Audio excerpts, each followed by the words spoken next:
So we're just gonna sit here and wait until our friends over at Angel's RPG wrap up their stream. We should be getting a raid from them anytime now. Time around 10:30, and we'll get going on our mission. In the meantime, we can enjoy this lovely weather here at the Kerbal Space Center and sunny, normally sunny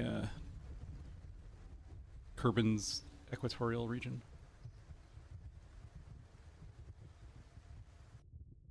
Playing out.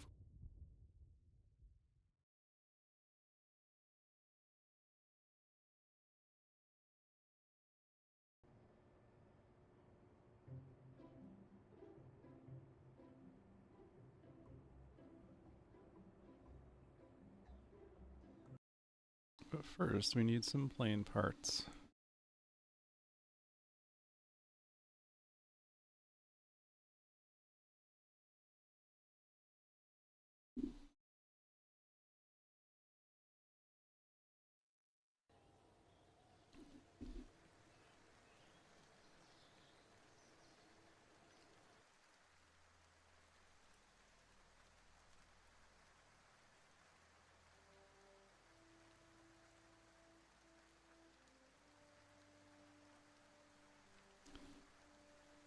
Testing chatty on my end.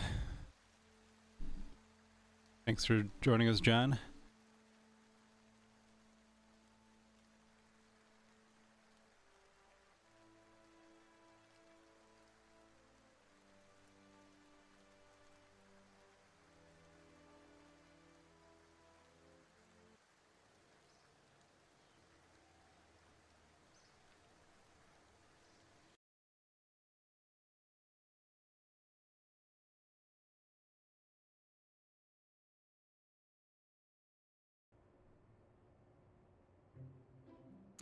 Hey, Kaon.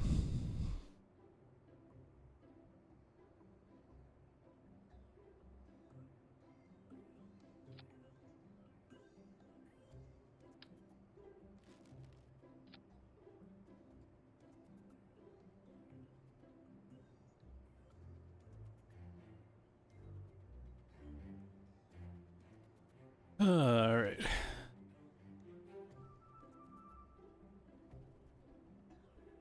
Get all of my weird noises out of the way before people start showing up.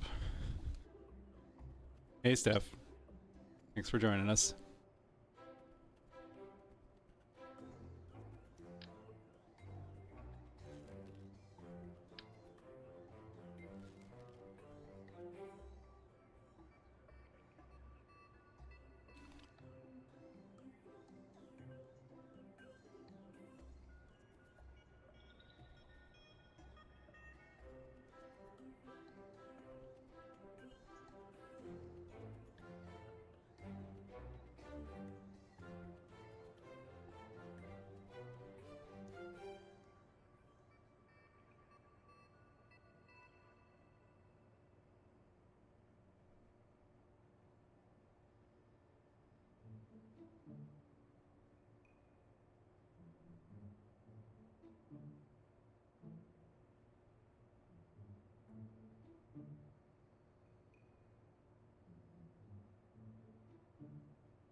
And I just forgot that I was supposed to do...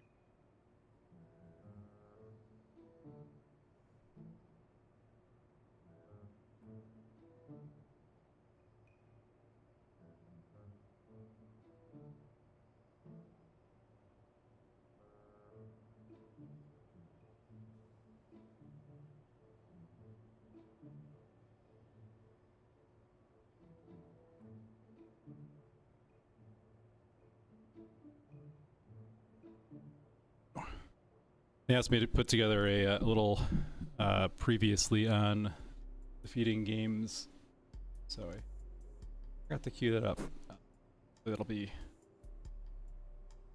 least mildly entertaining or informative, if nothing else.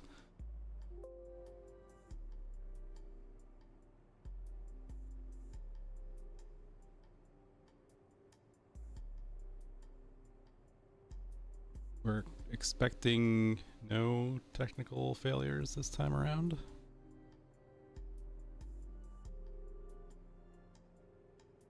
Last time on Dragon Ball Z, nothing happened.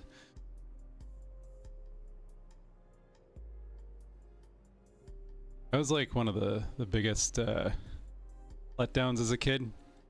You know, you'd be tuning into Dragon Ball Z, which was only on for like one episode a day on Toonami if you were lucky, and the plot would progress maybe not at all. They would just be chatting in a field somewhere. Krillin might be dead.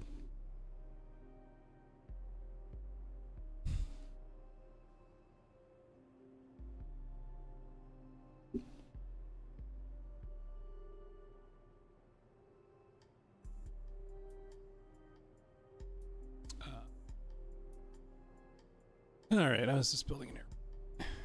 Goku took 4 episodes to go Super Saiyan. Yeah. Have you ever tried to dye your hair blonde, John? It's a process, right? Like, you gotta sit in the chair for 2 hours with tinfoil on your head. So yeah, 4 episodes sounds about right.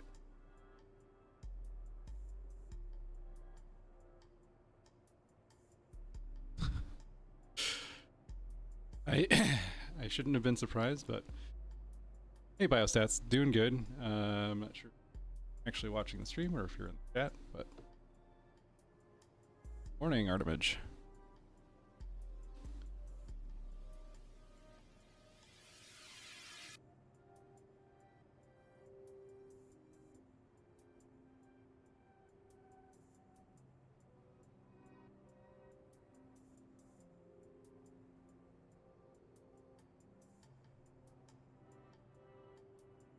Okay, so good. The Kerbals were stranded on the moon. No, we left them on Duna, which is an order of magnitude more difficult to get to than the moon.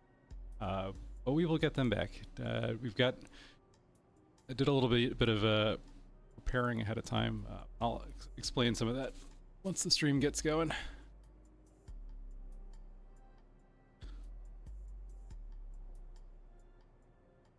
I saw we've already raised over $1,000.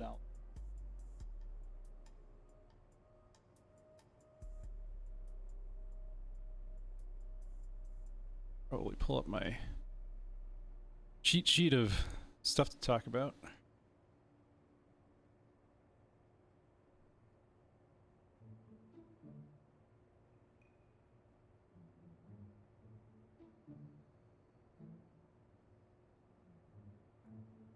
One better be named Watney. No, I think we left Bill, Bob, and Valentina.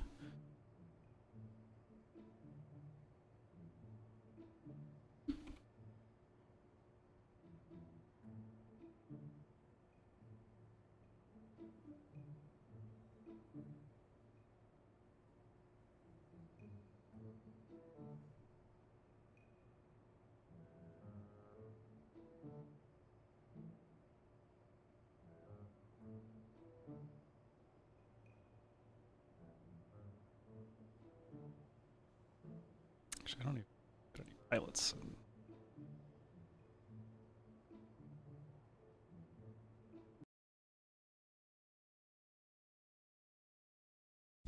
Start over.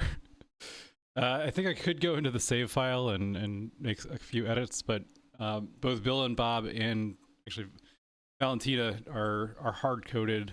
I don't think you can change their names because they're one of the 4 original Kerbals.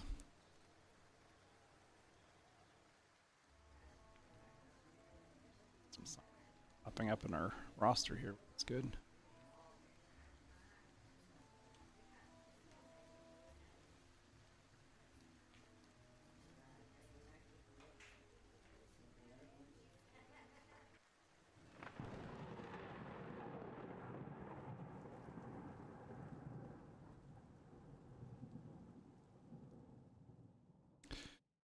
You know, if you've ever been to the vehicle assembly building in KSC, that's actually how it happens. The real rocket just sort of floats in midair while the engineers scramble around on the ground.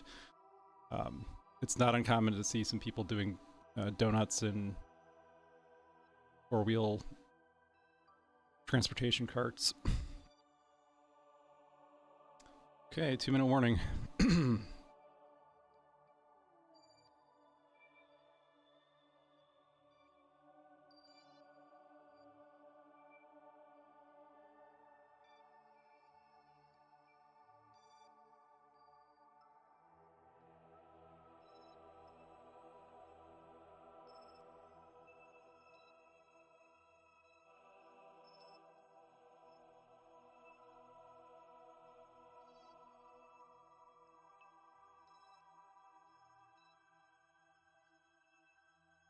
Yeah, no, they're doing some wild stuff down in KSC. They, okay, we are raiding in. Fantastic. Give people time to trickle on over and...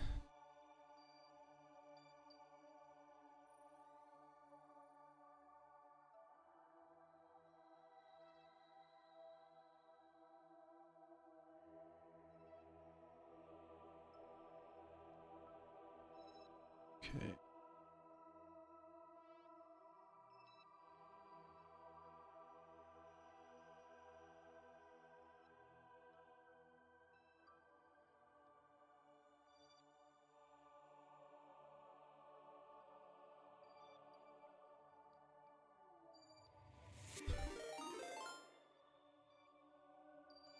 We got a raid coming in.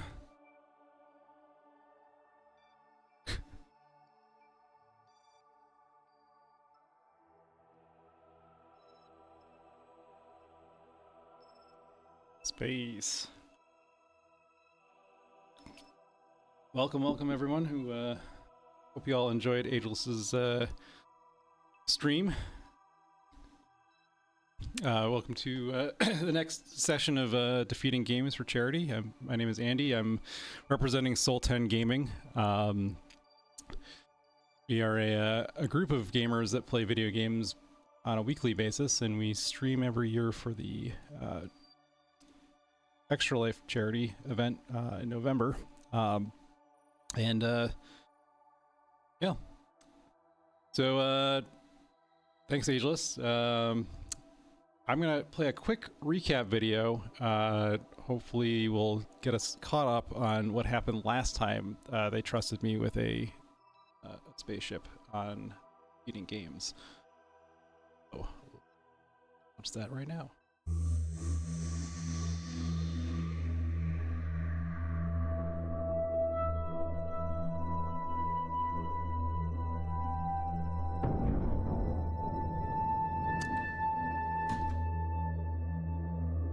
Alright, well, we might have a bit of an issue here.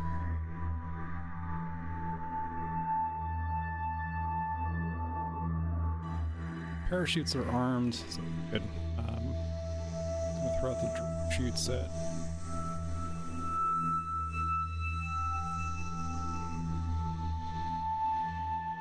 We'll switch to ground radar to see how we are.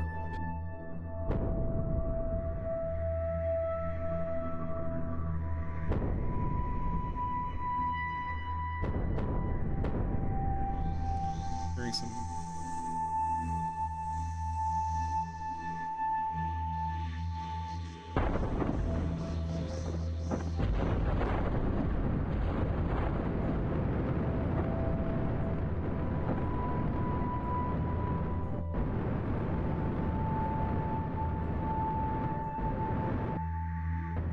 soft landing.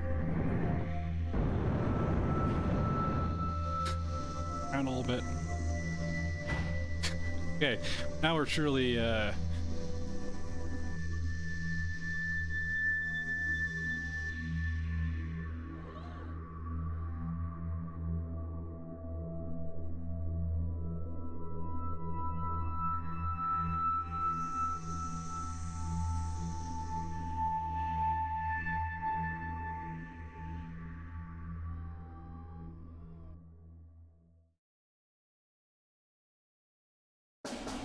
Ignition sequence start.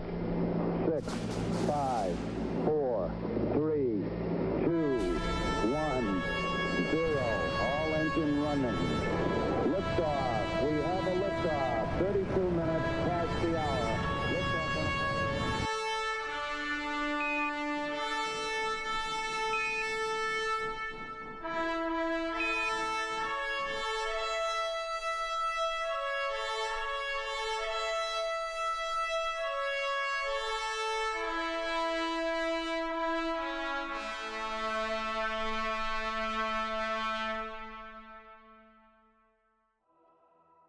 Okay, so hopefully everyone is now aware of the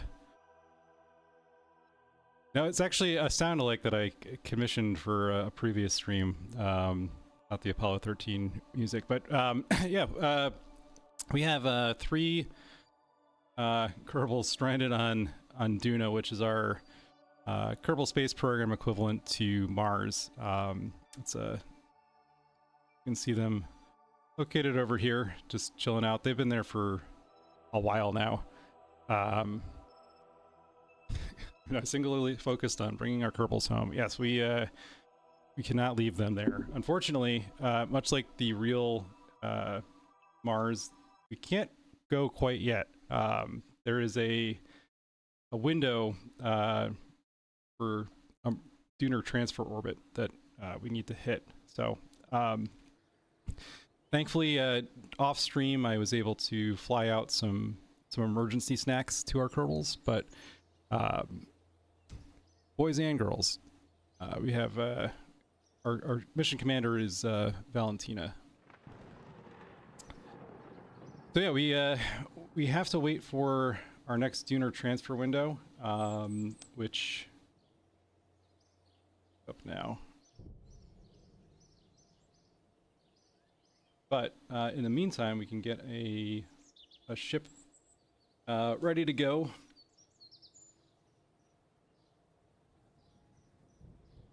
An alarm here.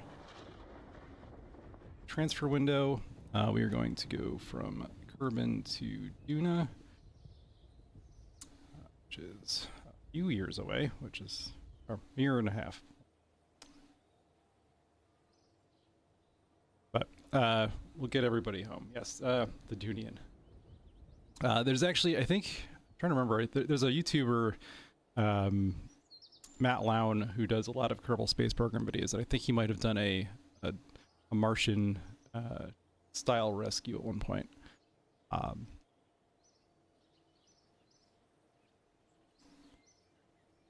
This rescue attempt says everything about what kind of dad we will be. Yeah, I think I was telling the guys in the Discord a little while ago, I'm expecting my first daughter sometime in May, so you know, hopefully her dad will not be a bad rescue pilot. All right, so let's take a look at what we've got going on in orbit right now. I did a little bit of work, I said, ahead of time, just to keep things moving. Just to recap, if you aren't familiar with Kerbal Space Program, it is a space simulation game that where you are basically let loose in a solar system. You have the ability to build and fly rockets and space planes and airplanes. There's not a whole lot of direction, so you kind of have to make your own fun, which is great for sandboxes. And yeah, so it's very, I don't want to say it's true to life. There's a lot of things that the simulation doesn't quite capture, but it really is a pretty good approximation of a Newtonian physics sandbox, basically. There's a couple things that are on rails, like all the planets, you can't, fire a bunch of rocket engines and knock a planet into the sun. But all of the spaceship physics is pretty well modeled. Solar radiation isn't really a big thing.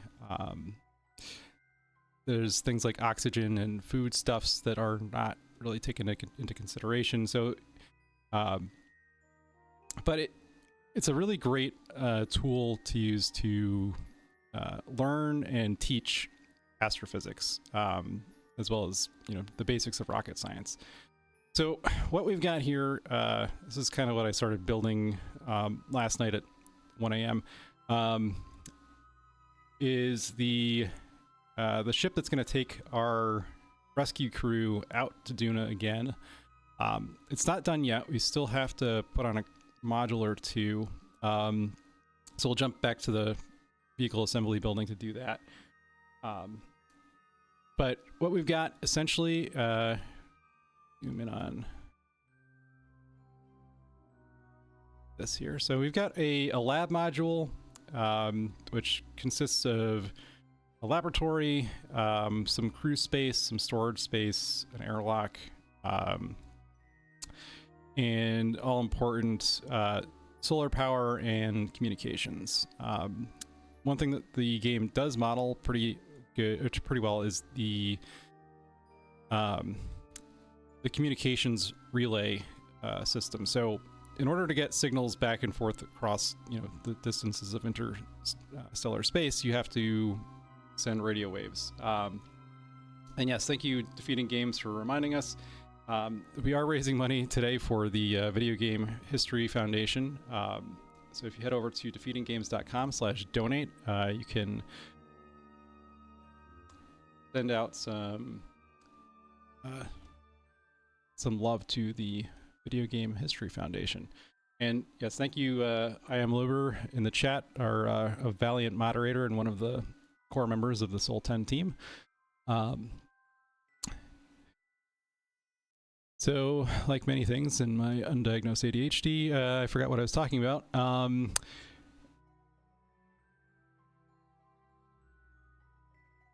Yes, food and supplies packets. So we've got our lab module. We've got a crew module here. This actually is going to also act as our lander for when we, sorry, not our lander, but our return module. So when we bring our Kerbals back to Kerbin, they're going to have to survive the atmospheric entry. So we've got a crew capsule, a lander can on the bottom for some extra seating, and then a nice big thick heat shield to withstand the re-entry effects. Beneath that is our main propulsion module. It is essentially just a big tank of I believe it is methane. No, so this is liquid hydrogen strapped onto a pair of nuclear engines with a bunch of cooling arrays and some solar panels to keep everything nice and cool. And then this is a big dumb booster that I use to put the main propulsion drive into orbit. Okay, so we've got our ship almost complete. We still need to design the lander, and this is where we kind of failed last time, right? You watched the stream. A couple of things happened. We had a failure in the approach to Duna. So I inadvertently staged the descent stage, which so it was basically separated the command module and the heat shield from the propulsion system that we were going to use to get home. So we had to ditch the command module. We had to head back. We basically had to land the Kerbals on the planet so that they could survive until rescue came. So that was our first step. We were going to have to rescue them anyway. But in landing, I was able to deploy the parachutes successfully, which was good. Duna has a very thin atmosphere, so you can use parachutes to slow down and not waste a lot of fuel. But as we were approaching the surface, my finger slipped on the throttle and throttle up instead of throttle down, and we ended up flipping our lander module over. So even if we sent a rescue ship to Duna, we wouldn't be able to get them off the surface without a new landing and descent module. So that's what we're going to try to design right now.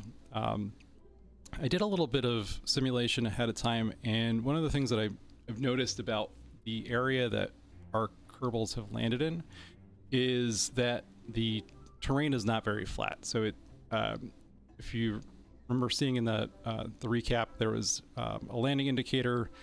It was kind of like half clipped into the ground. That means that the surface that we're going to try to land on is not super flat or conducive to landing. So we need to build a lander that's going to be kind of on the bottom heavy side, maybe with some spread out landing legs.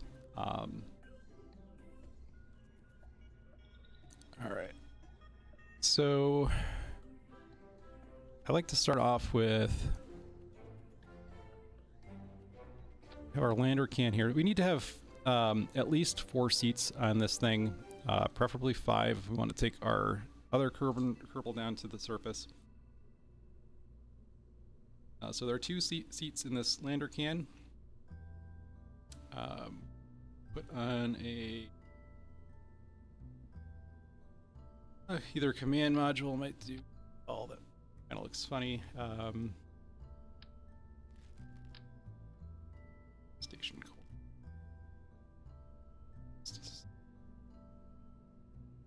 Seats. This is 3.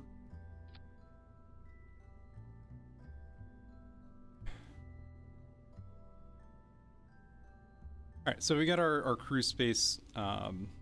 Give this a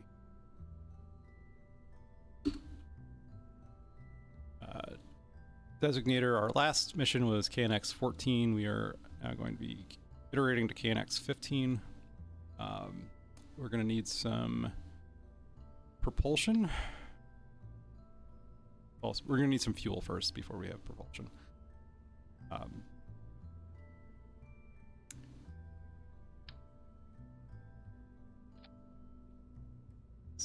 It's oxygen.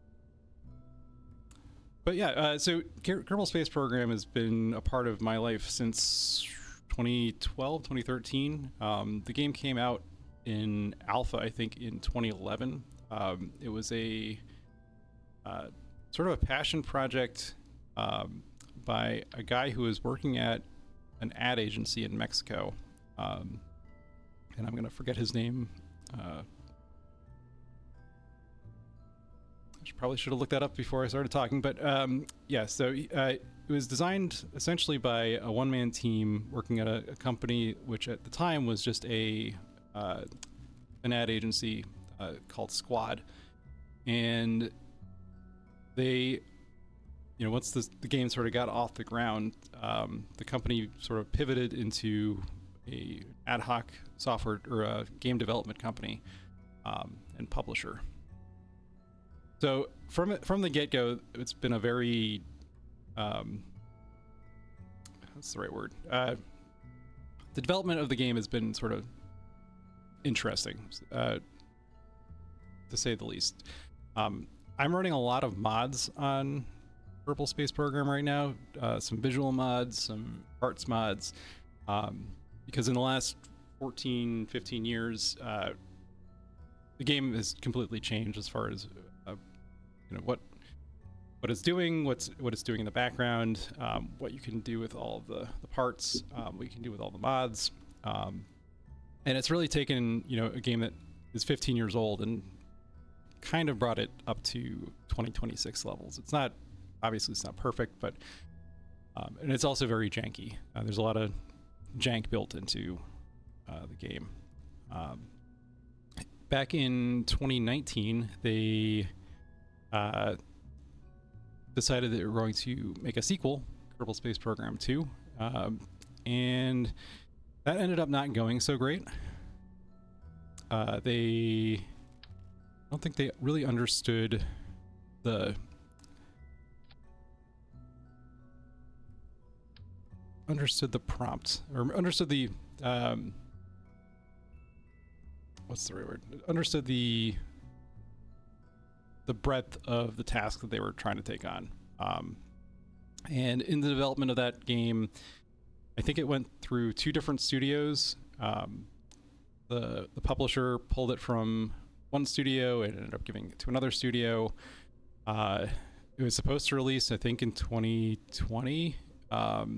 It barely released in 2023, in February, and it was a mess. The things that we were hoping to see from like improvements. Thanks, Mike, for the donation.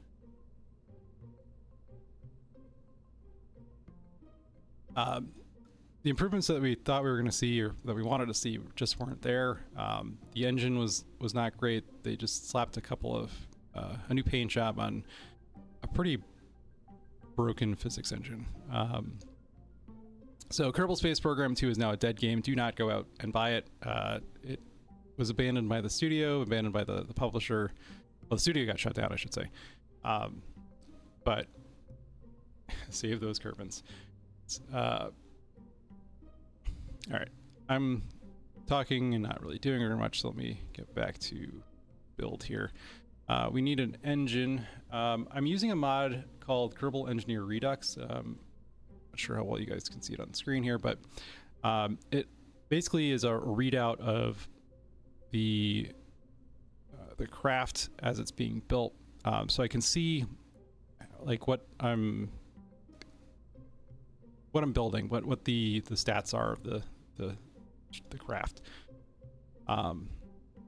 So if we add an engine to this, put on a little Terrier engine here, just one, thank you. So we've got a mass of about 8 tons. It's got a thrust of 60 kilonewtons, thrust to weight ratio of 0.75, but this is the reference body of Kerbin, and this is going to be something that lands on Duna. So we're going to click on that, and we can see our stats changed a little bit. Our thrust and our weight, our mass has not changed, but our thrust to weight ratio has. So we want a thrust to weight ratio over 1, ideally for landing, probably over 2, just so we can get enough power to keep us from crashing if we need to do some rapid deceleration. And then delta V, which is a number that describes basically how fast what we can do to change the velocity of our ship. So it has a little over 2 kilometers per second of delta V, which means that we can go from 0 to 2.3 kilometers per second, unless we're affected by any other forces. And yes, acceleration. So our delta V is kind of the gas tank, or the describes like what we can do with the ship. So we have a lot of delta V right now, but as we start slapping more stuff on this thing, it's probably going to go down. In fact, I know it is. So we need a docking port to attach it to the rest of the ship. We need some landing legs, and as I mentioned before, I wanted to make this a little bit of a wider base, so we're going to try to build out with some fuel tanks on the side here. 0, where's Mark? Try that. So you can see our thrust to weight ratio is now a little over 1, so we might need to put on a couple more engines here if we get too heavy. Let's try a slightly shorter tank. All right, and then we'll put some landing legs on that.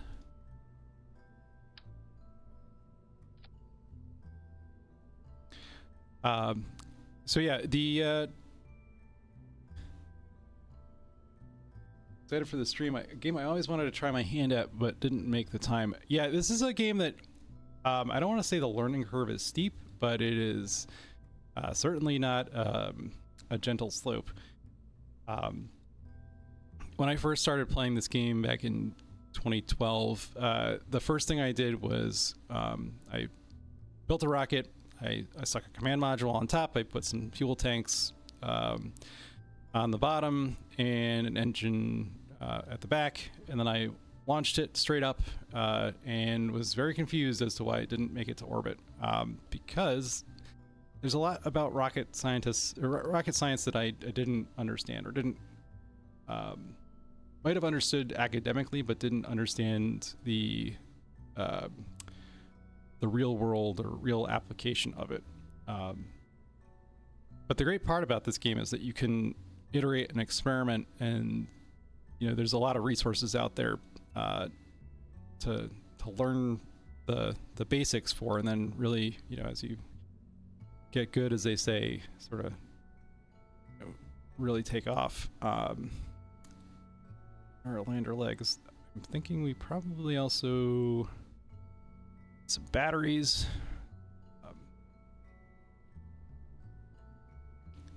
So we'll throw a couple of rechargeable batteries on top here. We're gonna want some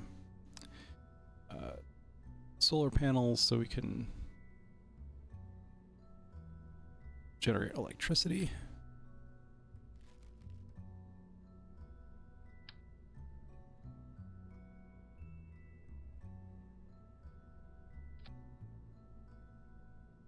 What rocket science is hard? Yeah, as an amateur rocket scientist, it is not easy. The game actually does a really good job of sort of visually describing like some very complex concepts. And I can show you that once we are launched here. But there's an alternate high school in the city that I live in, where they actually use this game to teach physics. There's a high school teacher that I've been working with. He's been using this tool, or using this as an educational tool, for a couple of years now, and I was able to link up with him and get his class to come out to where I work. I work in the aerospace industry. I think on the podcast last year they mentioned that I was an aerospace engineer. I am not exactly an aerospace engineer. I'm more of an adjacent to one. I'm a quality engineer for an aerospace company. We build life support systems for a variety of spacecraft. One of which is the CST-100, which you guys might have seen get stuck on the International Space Station last year. I was actually in that capsule 4 years ago. Yeah, so I'm not an aerospace engineer. I'm actually finishing up my master's in systems engineering, so I'm hoping to continue to do some interesting work with that. I thought it was cool. That was cool stuff. Yeah. I'm living out my boyhood dreams, putting the dock into Doc Anderson. Yes, my screen name when I'm not playing for the entirety of Sol 10 is Doc Anderson. So thank you, Constable Potato. Another member of the Sol 10 team. All right, so we got our solar panels, we've got our batteries. We got to watch the time here because it's only got 2 hours. We need some sort of communication element, so we'll put an antenna on board. I'm also going to throw on a probe core, just so we have some autonomous capability. So you can have manned or unmanned vessels. Hello, just an engineer at an aerospace company. Yeah, it's I will say this. I am constantly amazed by the people that I work with. Most of the time when I'm in a meeting, I am the dumbest person in the room, and that's a very humbling experience. But it's it's very it's a rewarding industry to work in, especially with all the exciting stuff that's been going on in space in the last 10 years. We've got Artemis 2 is rolling out. One of the programs that I'm a quality manager for is the Universal Waste Management System, which is the space toilet. We just installed the space toilet on Follow. Thanks, Mystery Dip.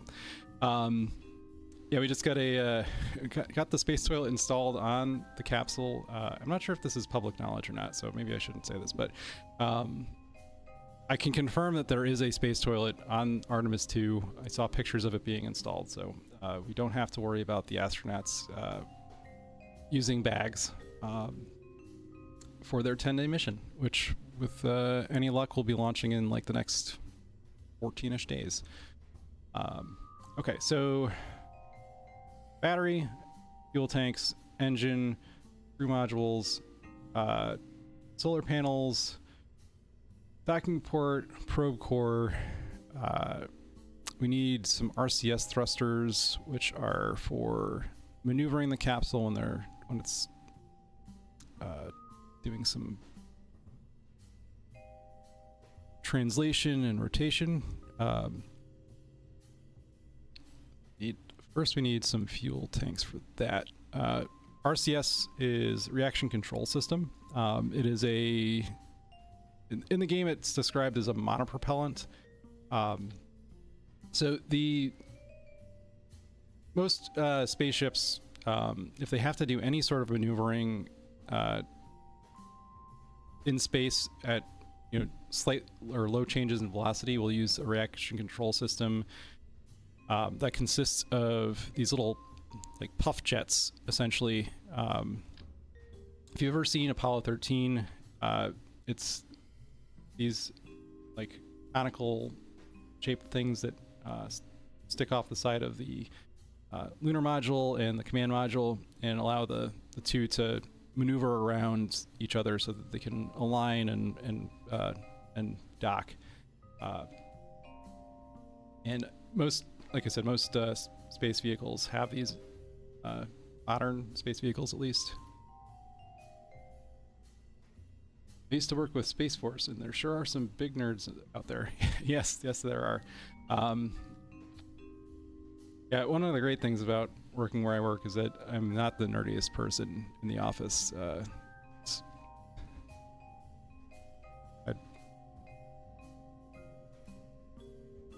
Sorry, Alright, so we got our RCS thrusters. And we want RCS thrusters that will face in every direction. So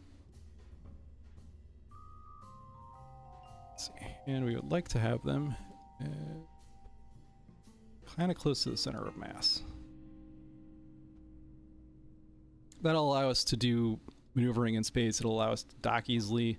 Because what we're going to do with this guy is, after we pick up our Kerbals on the surface of Duna, we're going to have to reconnect with the mothership in sort of an Apollo-style rendezvous. And that'll take some finagling. All right, so our delta V is 2.6 kilometers per second. Welcome back, Artemage. And thank you, Calamity. I appreciate the... I would consider myself a big nerd, I'll put it that way. All right.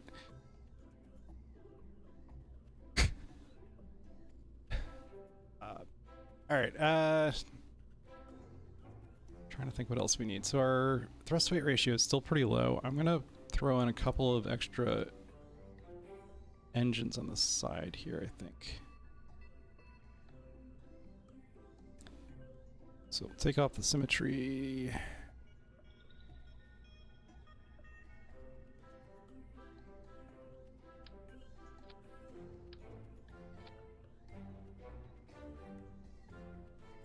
Yeah, that should give us enough.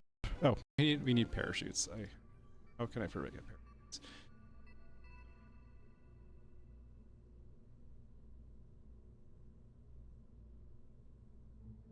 So like I said, the atmosphere of Duna is very thin, but it is there, and we can use that to our advantage by putting some parachutes on our lander to slow it down, and that way we can save some fuel during landing. It's not going to help us too much when we're taking off, but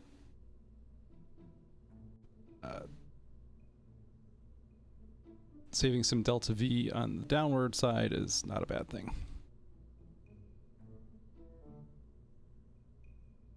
All right.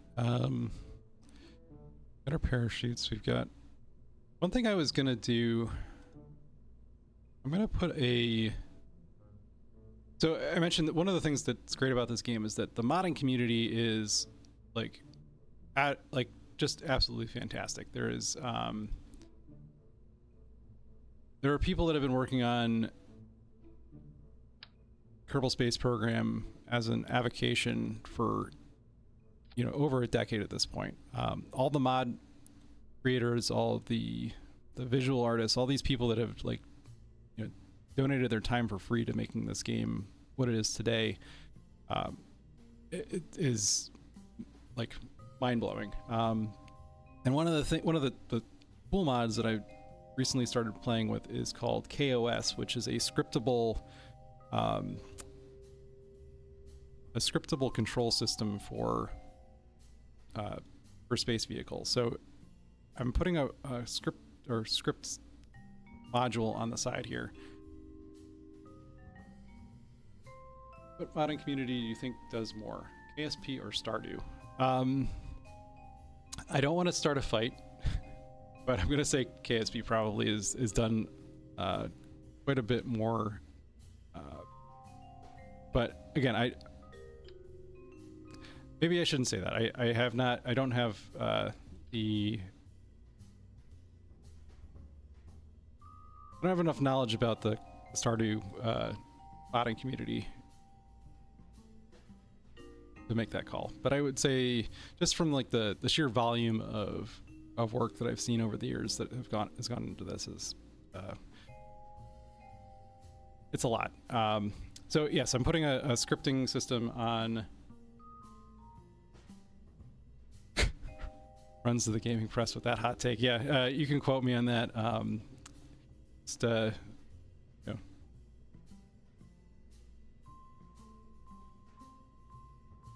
clip that. Yeah, get myself in trouble with a lot of folks there on the internet that I don't know. All right, I think we're pretty much good on the lander here. Trying to think if there's anything else we want to throw on. Got landing legs, that's good.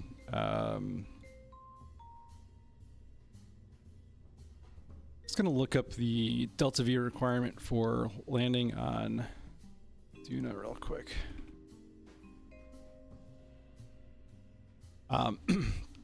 So there's a really interesting map out there. It's like kind of in the same style as a subway map that tells you how much delta V it will take to get from point A to point B and then back again.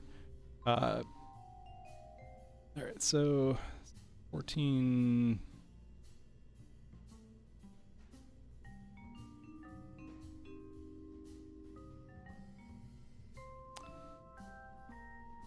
Okay, so 1.5 kilometers per second to get to Duna orbit. I'm gonna put a couple more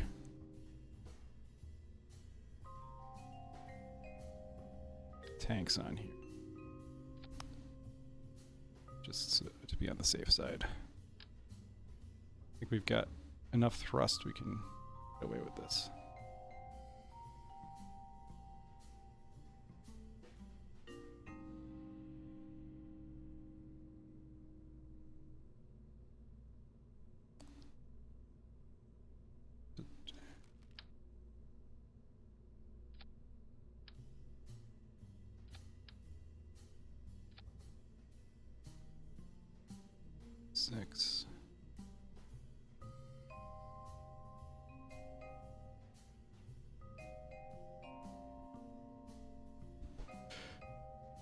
Engineer loses lucrative aerospace job over scathing comments of modding community. Gosh, I hope not. Yeah, it turns out the CEO of my company is a huge Stardew fan, has been contributing to Stardew for years.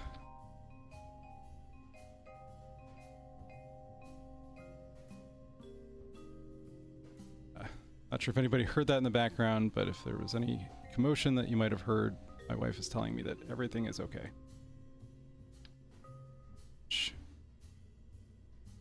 Should I be worried about? I don't know.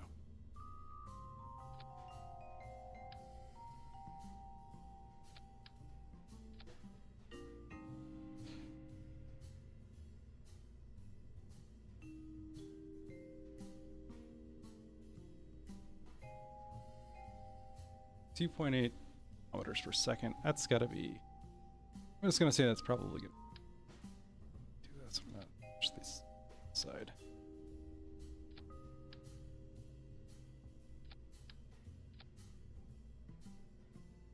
And then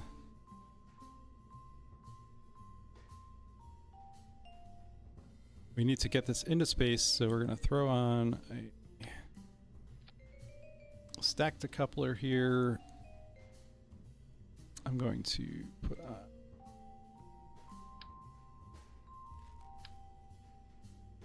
too big, something smaller.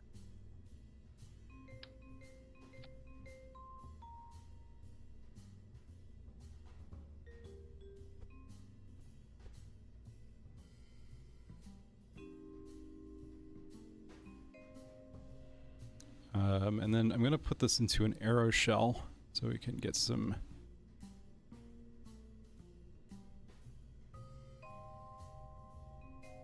aerodynamic quality out of this.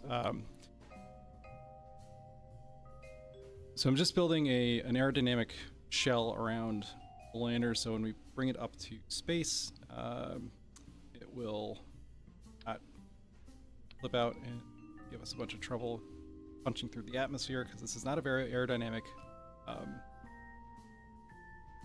vehicle. It doesn't really need to be. I had no idea KSP was this detailed in rocket designs. Yeah, this is even unmodded. This game does a lot with. So how are those shells assembled and discarded in reality? I don't know the specifics of how they're assembled.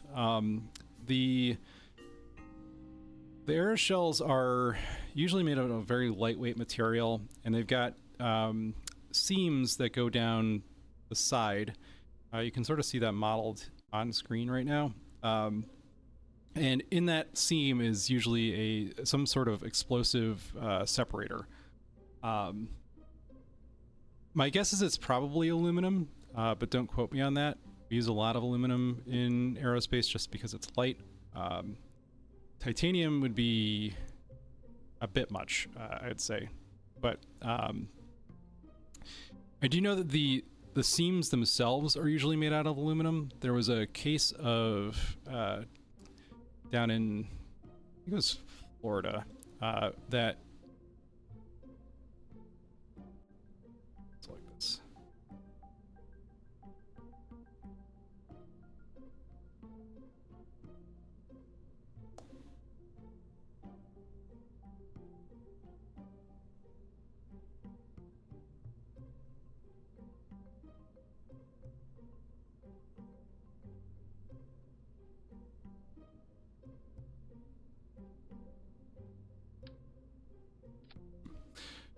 Going on there, but yeah, sorry, there was a case of material, I don't want to say counterfeiting, but essentially there was a quality engineer in a raw materials manufacturer, I think it was, that was certifying the aluminum that was going into the clamshell separating channel was at a certain quality, but in reality he had not any material tests or qualifications. He was just sort of pencil whipping it and signing off. And what ended up happening was because the material wasn't the correct grade of aluminum, when they went to go separate one of these aeroshells, the explosive didn't separate the shell in the way that it was expected, because you have to have a very specific geometry and material property to have it separate successfully, and it ended up destroying a thankfully it was an unmanned vehicle, but it was like, you know, tens of millions of dollars worth of damage, and destroyed the vehicle. But yeah, you don't want that. QA pretending to do their job. Yeah, like I said, I work in quality at my company, and one of the things that I really drive home is the seriousness of our work. We have a saying, you know, when an aircraft crashes, it makes the newspapers, but when a space vehicle crashes, that makes the history books. So not something we want to screw around with. Where is the tank that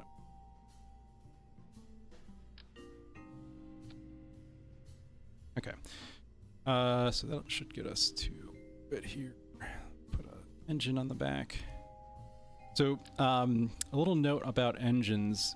Engines in Kerbal Space Program and in real life have different properties based off of their geometry and the type of fuel that they use, and a bunch of other different factors.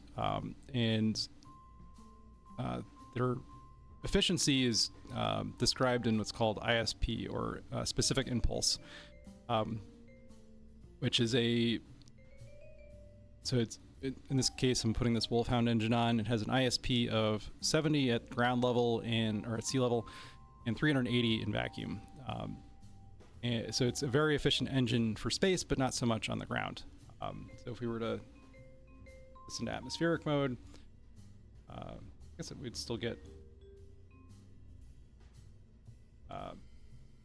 yeah, so in atmosphere, that engine gets us 69 kilonewtons of thrust. In space, it gets us 375. So we want a very efficient engine for space, because that's where this engine is going to be doing its work. And then on the bottom here, let's see, we're going to add another stage to this. Put separation here. Keep it in atmospheric mode, because now we need to design the first stage, which will get us up to orbital altitude.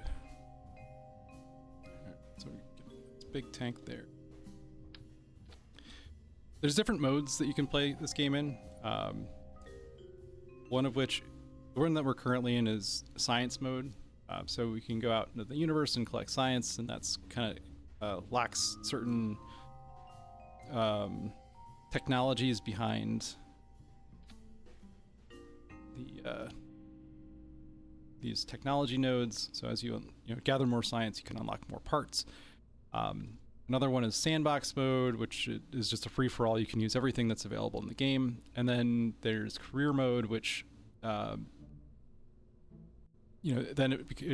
mode is a progression where you start off with nothing and very little money, and you make your way through and unlock different. You have to upgrade the buildings and upgrade the launch pad and all this other stuff. So in this mode, money is no object, so I'm not really taking into consideration too much the cost of this vehicle. I can kind of just go a little overboard and over-engineer the main rocket here. So I'll just slap a couple of boosters on the side. Into a little bit of a Atlas V style rocket.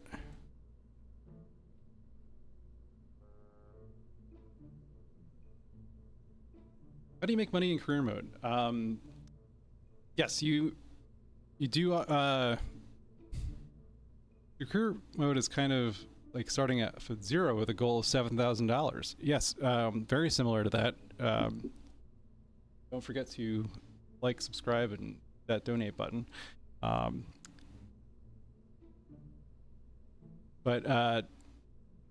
Yeah, career mode starts off, I think you get like an initial budget, but it'll give you milestone missions. So as you like, if you make it to the above the common line or Carmen line, which is 70 kilometers, you get like a cash bonus. But then you'll have other like company contracts that are like, okay, we want a satellite in this orbit at this inclination, with this stuff on the satellite. And if you go launch it, it'll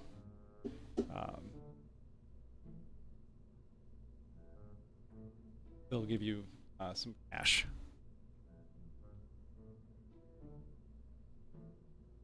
A lot. Okay, we need basically like 4,000 kilometers a second in our first, or maybe closer to 3,000 in our first stage to get us to. So I'm just going to double these boosters here.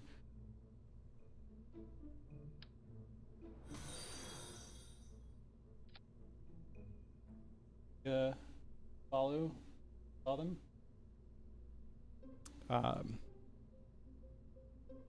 So all of the one thing I haven't talked about yet is staging.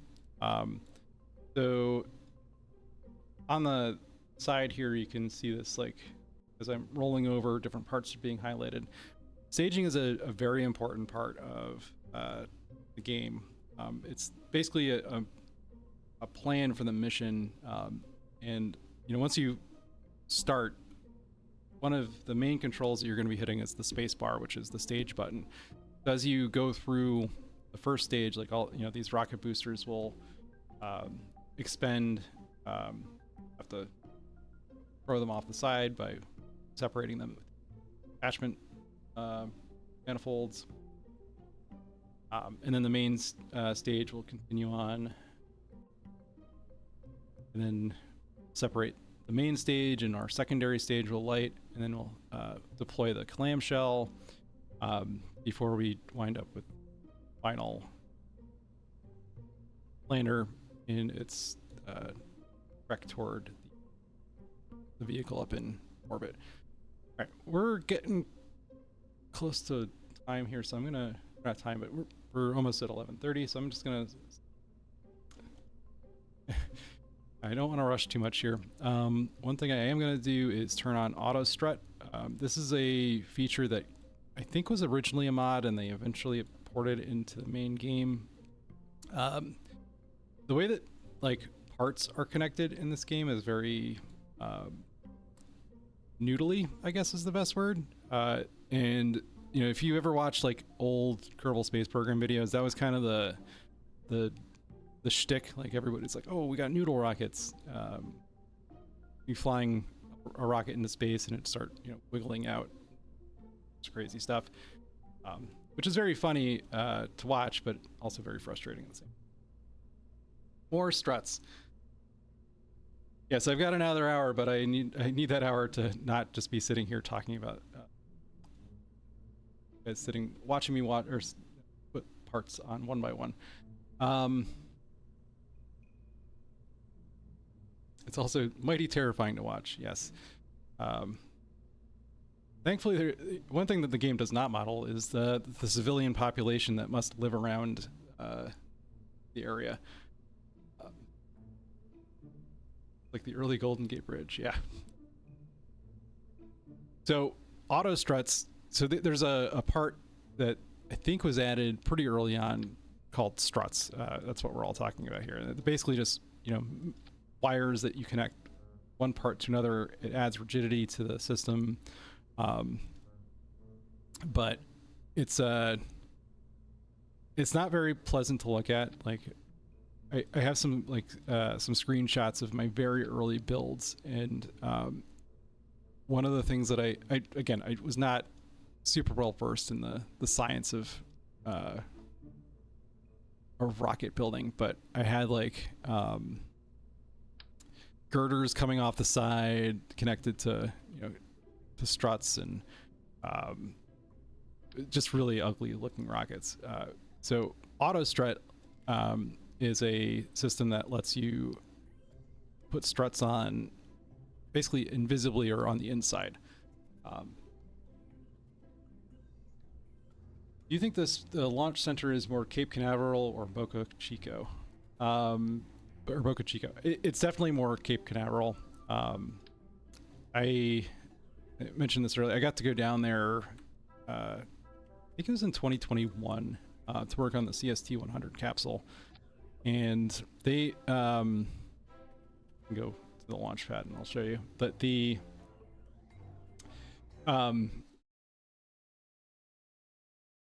like the VAB is just this massive towering structure in the middle of like what is essentially a sandbar.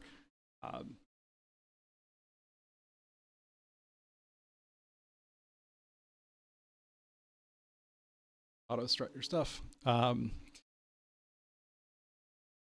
Yeah, Boca Chica is on the east coast of Texas, and they launch out over the Gulf of Mexico. But this is a little bit closer to Florida. It's the VAB is definitely inspired by the VAB at Kennedy Space Center.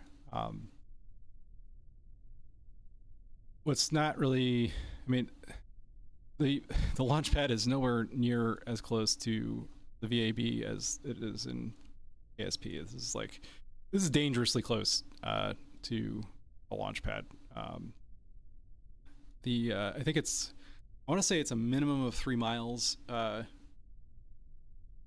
Most launch pads are a minimum of 3 miles away from any major structures, which is why it takes like a day and a half for one of the crawlers to make it out to the launch pad with the SLS or the space shuttle. All right.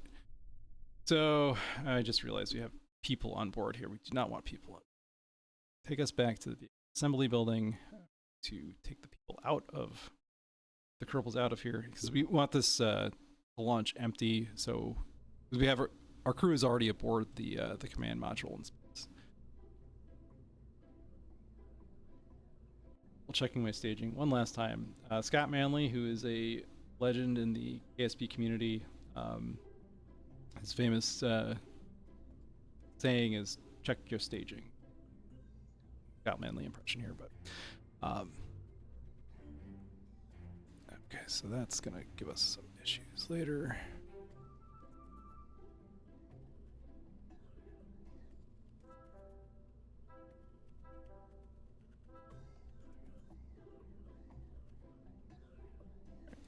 That's good. We might have fixed it. We've already got Kerbals in space. I was showing off the spaceship we're going to go rendezvous with toward the beginning of the stream. But yeah, I built a couple of the modules out and assembled them in orbit. I had a briefing during a launch at Cape Canaveral once. Everything was rumbling, but couldn't go watch. Yeah, when I was I was really hoping to see a launch when I was down at Cape. Unfortunately, it was during a hurricane, and which was kind of wild. I mean, hurricanes go through Florida all the time, but the building that I was in was actually the old shuttle refurbishment building, which is like right outside the VAB, and you know, in preparation for the hurricane, they started breaking out the quote-unquote hurricane kits, which amounted to like contractor-sized trash bags that they threw over all the equipment, which I thought was very interesting. Very practical solution to a problem. But all right, we're gonna launch this off. Got a very some bright lighting going on. I mentioned some of the mods. Turn down the rocket noise here.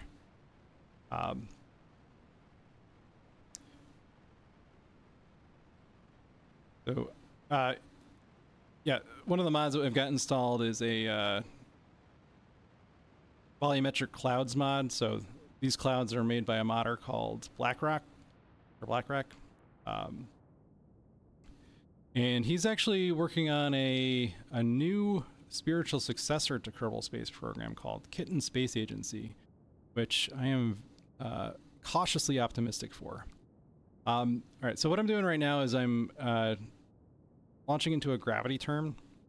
And I just realized I did not do any sort of setup for this, so we might have to do a little bit of finagling to get a rendezvous.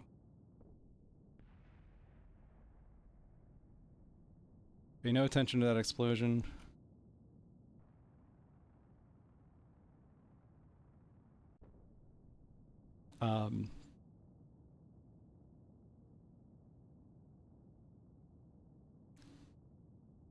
So I'm doing a gravity turn, which is essentially using the curvature of the planet to help us get into an orbit. So we're using gravity basically to assist us in pulling us around, which is basically how orbits work in general.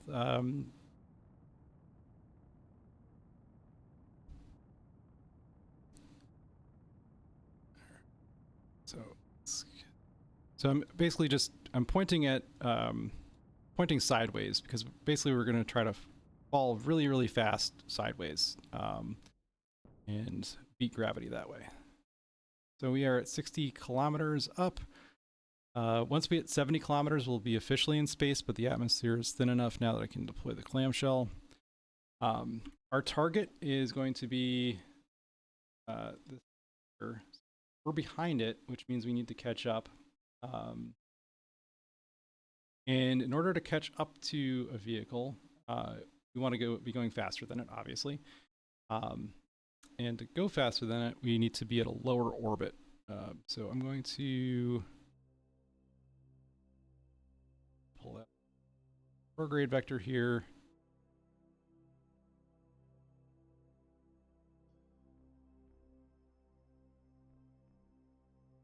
We're just going to circularize around 80 kilometers.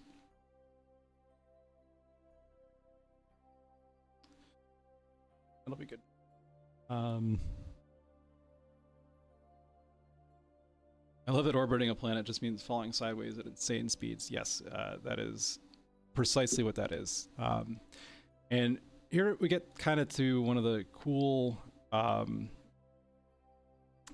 parts of, like, or the educational parts of KSP, is that it does a really good job of, like, graphically describing what is going on in an orbit. So you've got this blue line here, which is our current orbit.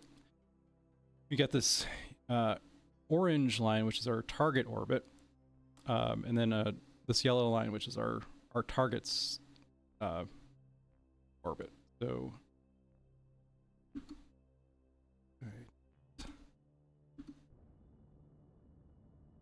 I was talking too long and I missed node here for my target node. So I'm firing my engines again. I'm at the apoapsis of my orbit, which means that we're going to get the most bang for our buck out of our circularization burn. I missed it by maybe 5 seconds, so it's not going to be perfectly efficient, but we're going to get a lot of we're going to maximize our delta V usage to get an orbit that we want. And then we're just going to wait until this periapsis here pops up above 70.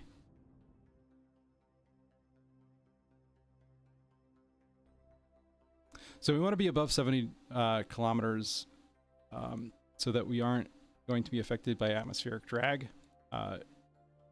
In the real world, it's actually quite a bit more... it's not as clear delineation between atmosphere in space. The atmosphere goes like well up into well beyond the what is considered the edge of space. So one of the reasons why the International Space Station has to get reboosted every once in a while is that its orbit degrades partially due to atmospheric drag at I mean it's not a lot, but it's enough to be a contributing factor, and then also drag from solar radiation. Solar radiation, I think I mentioned before, is not modeled in this game, but atmospheric drag is. So you could actually have a satellite, you know, below the 70-kilometer mark that was orbiting, but the orbit would degrade. So just a couple of quick notes here. So a periapsis is the lowest point of an orbit. An apoapsis is the highest point in an orbit. And then you've got ascending and descending nodes, which are points at which the orbit of your target and the orbit of your current vehicle intersect in a plane, and it tells you the difference between them. So we're about 1.2 degrees inclination off from our target vehicle. So I'm going to add a maneuver here to bring us into the same plane by creating a maneuver node, which lets me plan out the burn. So I'm going to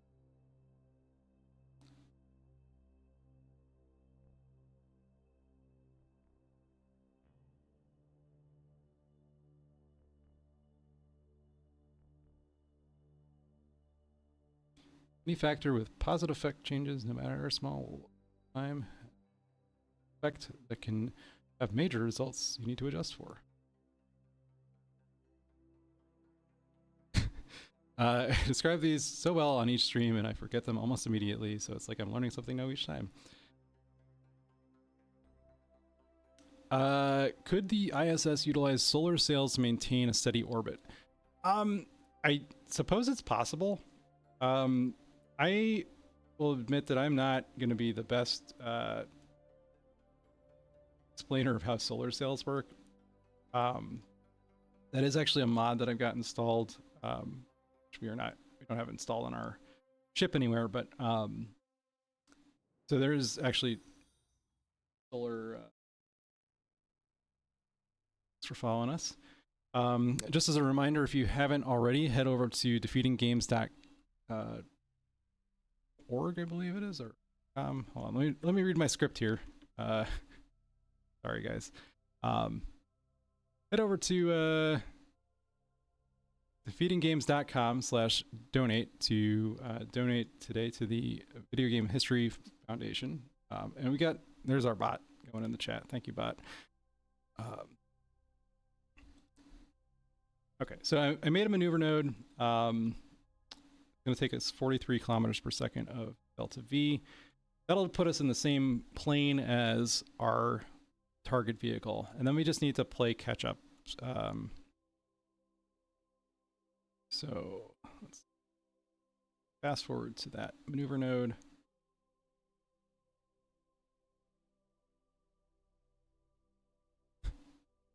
Oh, sorry, Artemich. I incorrectly assumed it was a bot. I did not realize that it was your hard work that was doing it. Doing a great job. Appreciate it. Because I will forget every time.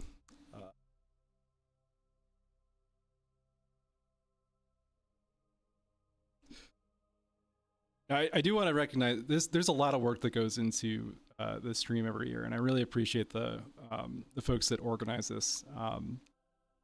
Like I said, our team does a charity stream for Extra Life every year, and that takes months of preparation and planning just to get 6 people together to stream for 16 hours. And I can only imagine it's an order of magnitude more complicated to get 25 folks together to do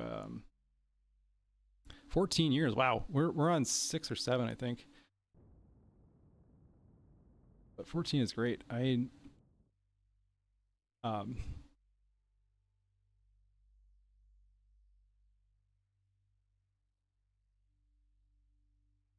Yeah, it would really likely require a lot of folding and unfolding with CME and such.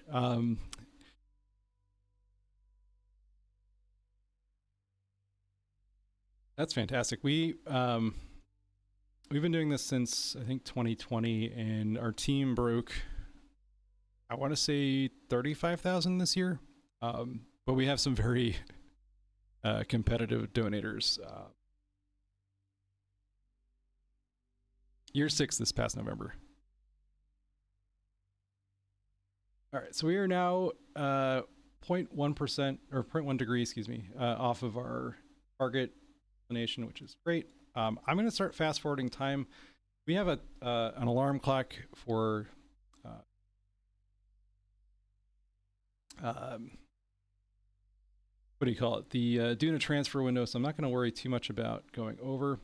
But as you can see, we are in a lower orbit, which means that we're going to eventually catch up to the satellite or the ship in a higher orbit. So it's going to take us maybe a bit to catch up, but once we get kind of close, I'm going to create a maneuver node that will raise our orbit. I actually kind of want to get in front of it so that because we're going to start slowing down as we hopefully this actually winds up being on the right side of the planet so we can see what we're doing. All right, right there. So now our space vehicle is above us. We can sort of start plotting out our interception. So drag out the maneuver node here. And you can see we've got an intersect with target vehicle. I want to get it. Our intersection, there we go. We're getting a pretty close intersection out here on the far side of the planet. All right, so we burn it now. We're going to get a pretty close encounter with our target vehicle on the other side of the planet. Sorry. Just gonna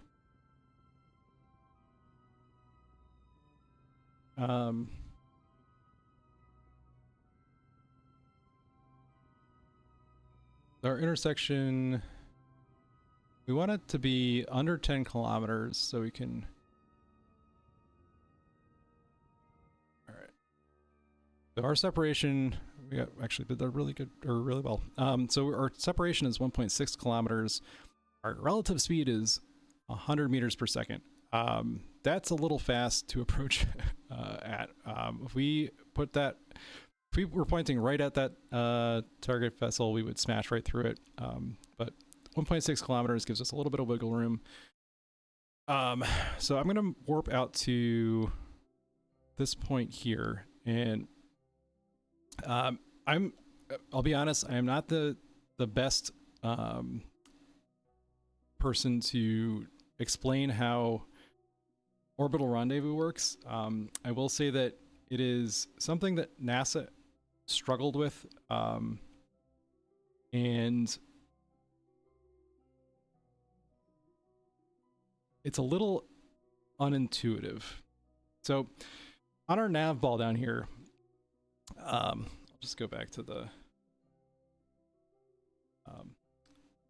vessel view.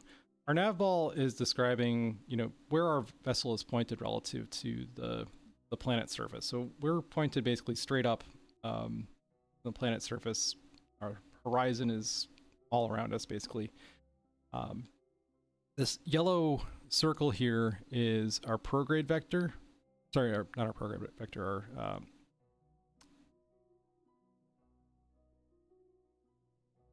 antigrade vector. And this pink one is our target antigrade. Retrograde, excuse me. I don't know what I'm saying today. Perigee.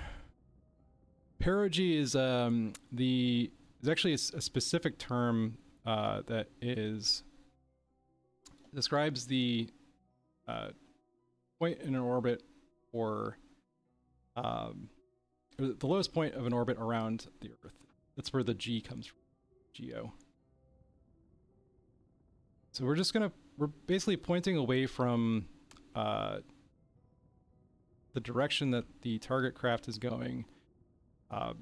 So our goal here is just to slow down to a reasonable speed to approach it. So anything under really 10 meters per second is good.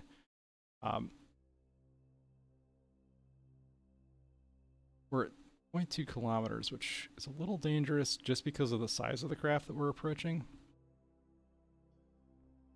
But we should be okay.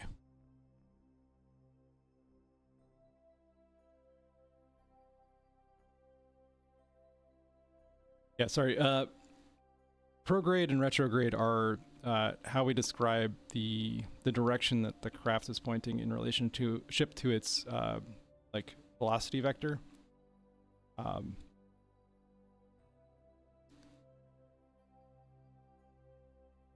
Good.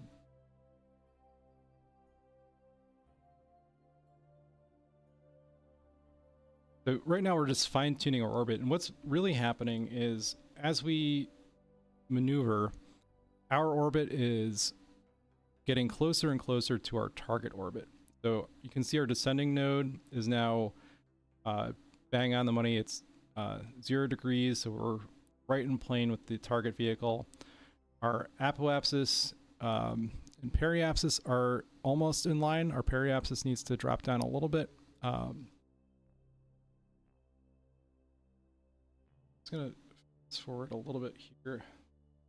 On the side here in the flight engineer panel, we've got some statistics. So we're about 1.5 kilometers away from our target. Relative velocity is 15 meters per second.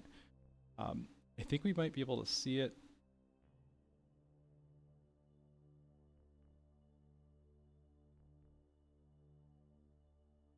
Yes, there it is. Okay, so right here is the vehicle that we're approaching. We're approaching pretty fast. Now, when we do this in real life, I mean, when NASA or Roscosmos does this in real life, it usually takes a couple of orbits to approach the International Space Station, and then they sort of do this like dance around the station once they get into range. And that's just from the variation of the two different orbits of the approaching vehicle and target vehicle. But I would highly encourage you next time there's a docking to tune into, it's NASA Plus, they call it these days. So I'm just warping time ahead here. Closer. Super close. So now we start. I want to align that retrograde vector of our craft with the retrograde vector of the target vehicle. I'm just firing our engines very lightly to bring those two vector indicators right on top of each other. And then we want to slow down.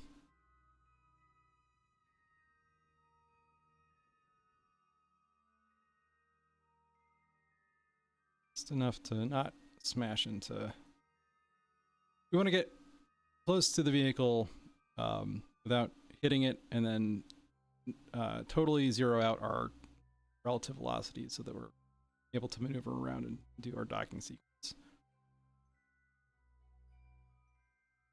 And then we'll be on our way to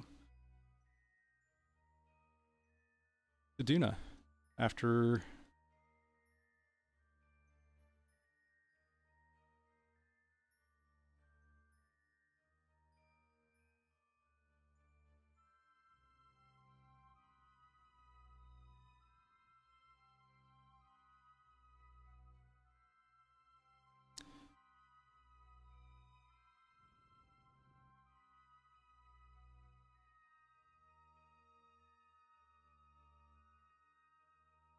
And if I'm not talking too much, it's because I'm super concentrated.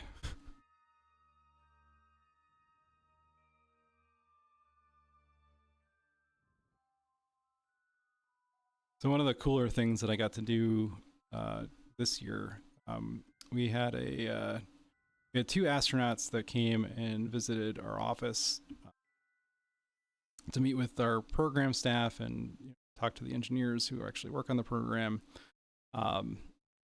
And Jell Lindgren, I believe his name is, was one of the astronauts. He's an American astronaut. I believe he was born in Taiwan at an Air Force base. And he had like an amazing, he gave us like a half-hour talk about his his life prior to becoming an astronaut, and since becoming an astronaut, like what his experience has been, which to me is infinitely fascinating. I applied to the astronaut corps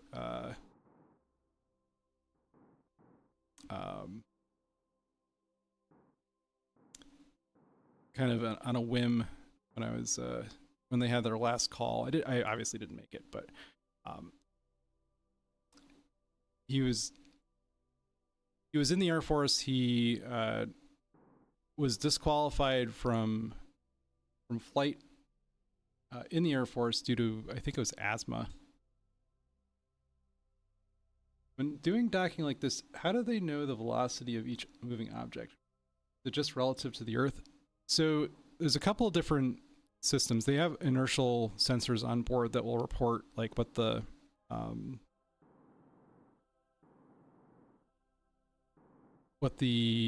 relative speed is to each other, as well as the parent body of Earth. They also use like laser and radar rangefinders, which will give you pretty accurate measurements. So right now I'm just traversing. I'm using the RCS thrusters that we put on the vehicle to maneuver around. I want to attach, we're kind of coming at this backwards, but I want to attach this to back end of this lab module. So firing our thrusters here.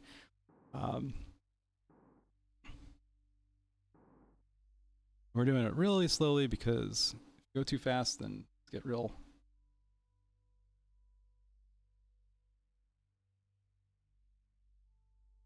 That's okay. Yeah, so he had a great talk, but one of the things that really struck me is, he had a humility that I am not like, is really an uncommon humility for somebody who is not only a medical doctor but also an astronaut and a pilot, and like all these incredible things. And one of the things he was mentioning was like one of his favorite things to do is to sit out on the cupola module and look down on the Earth below, and realize like that it wasn't just him that did all those things. It wasn't just him that went to med school. It wasn't just him that went through flight school and went through the astronaut training program. Like there were literally thousands of people that contributed to him doing the things that he did, which that's one of the things I love about not just the US space program, but the international combined effort of the space programs, is that we have it's not just like a small group of people that do that are designing spacecraft, or like each individual component is as important in some way. I mean, it's not obviously like some people contribute more than others, but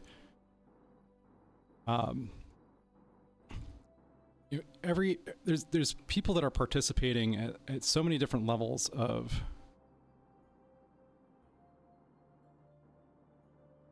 the space program that like it's everybody gets to participate, and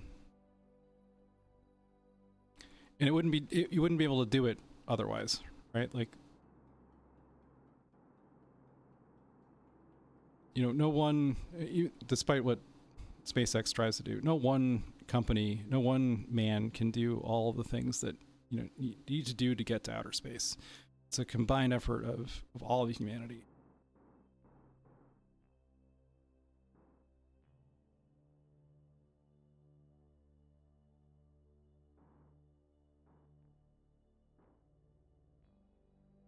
Let's see if I can actually land this thing. I'm going to switch over to the other vessel just so we can get a better alignment here.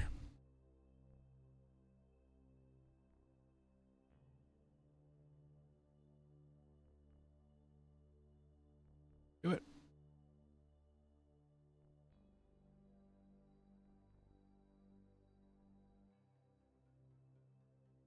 Need to get there faster.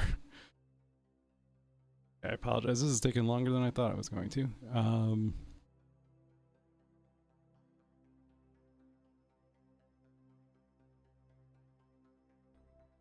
Once we get everything sort of hooked up, our actual traversal time is not going to take super long because we can use the magic of time warp. Sorry, just space in general, not the game. Yeah, I would love for us to devote the kind of, you know, kind of energy and resources that we would need to, you know, sort of supercharge our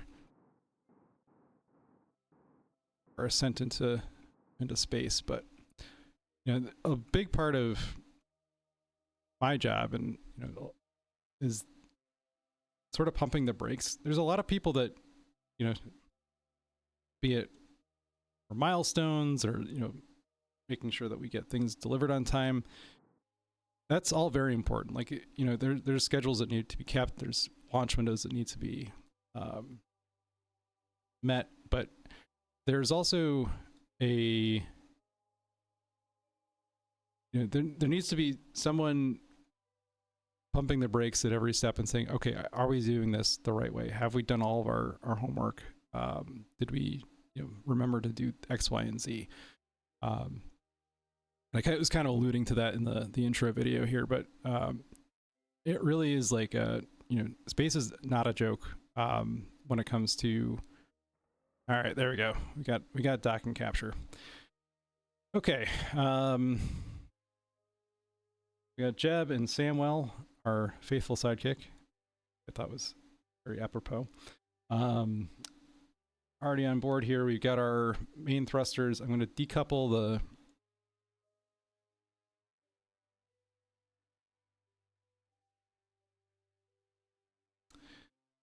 This drive here. I'm also gonna. So how much delta V do we have? All right, we have 8 kilometers of delta V on board here. I'm gonna shut off this engine.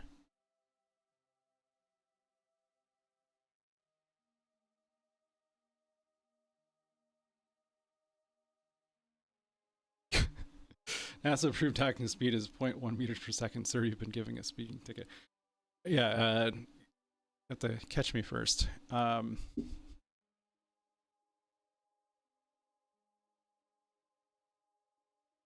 actually don't.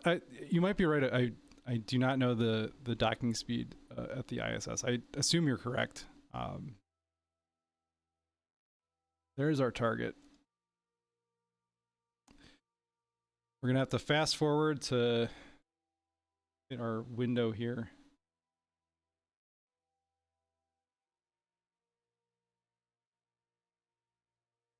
Just gonna quick save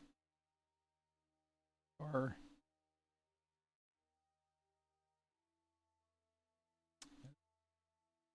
node. So between 5 and 10 centimeters per second.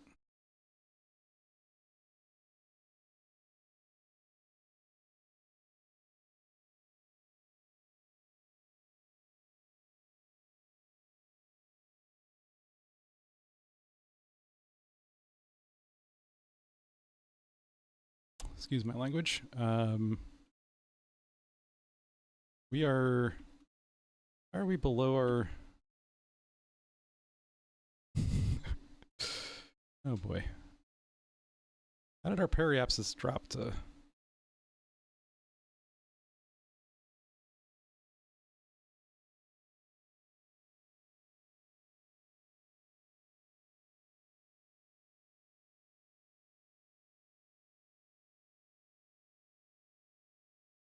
think we might have hit a bug here, guys.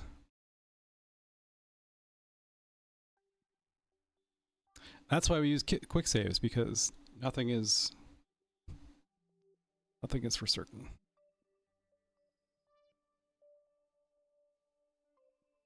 Oh yeah, the actual, I'm trying to remember the actual speed. I think it's like 7 kilometers per second runs. Very high. It's not a in game. I think so. The Kerbal system itself is about 1/10 the size of Earth, and I'm just gonna go back to the Space Center. It's kind of wacky.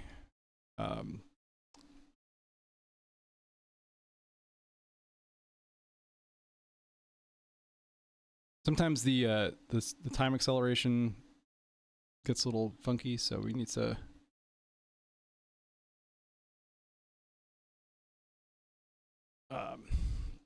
go back to the Space Center, and they'll use non-physics time acceleration to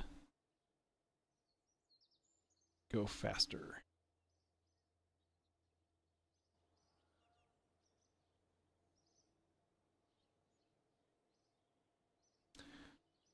Meanwhile, on Duna, we've got, and I apologize to anyone with a, got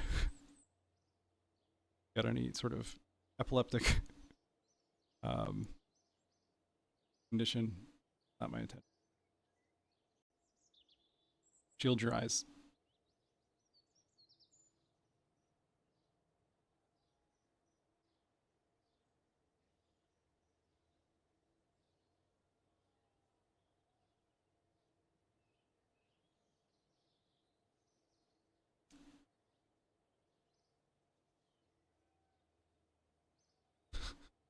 Play sandstorm. Does weather have an effect in game? It seems like it gets wet on the ground sometimes.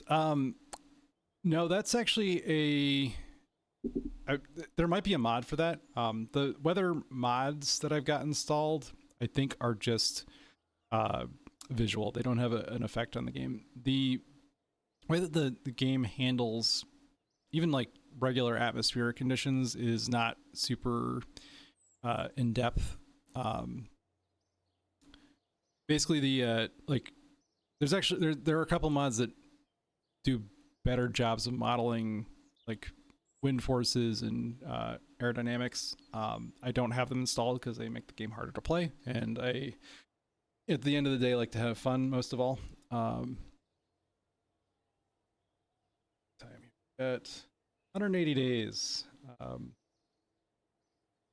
this point, our Kerbals have been. Games are meant to be fun. Yeah, this one walks a fine line. There are days that it's very fun, and there are days that it is very frustrating. Yes, challenge can be fun. And don't get me wrong, there are, if you want like a real hardcore space simulation, those exist. This Kerbal Space Program is not it, but yeah, say that as a Dark Souls player. Wouldn't air resistance be more complicated to replicate than anything else you do in space? Yeah, air resistance is, especially when you're talking about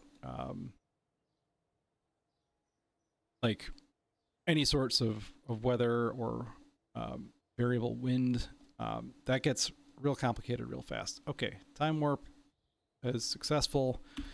Okay, so what the time warp was essentially doing for us was bringing us to a point in the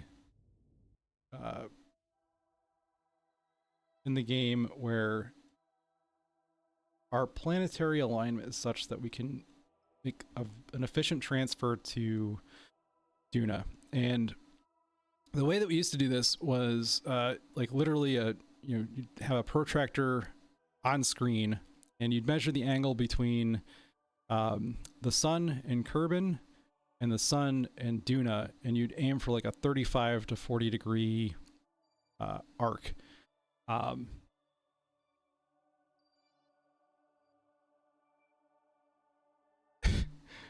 Yes, let's do the time warp again.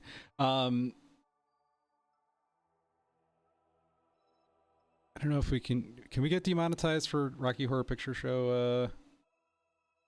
I'm sorry I'm late. Oh, they're not rescued yet, Tim. Don't you worry. I've procrastinated plenty. I was just explaining how the transfer windows work. So you'd measure it with a protractor. Basically, you want like a 35 to 40 degree angle between the sun and Kerbin, and then the sun and Duna. So let's go ahead and there's also, I'm trying to remember, probably look this up. The transfer angle launching is only so much stuff I can keep baked in.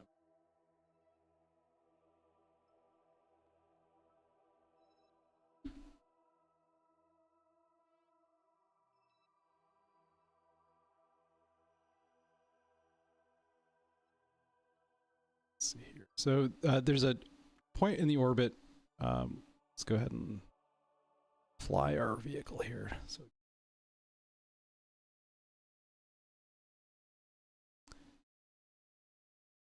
So all right, 150 degrees.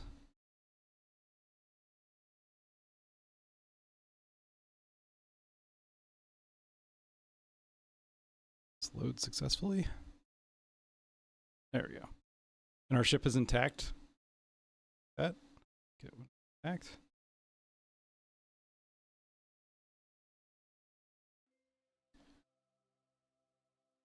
So that up here.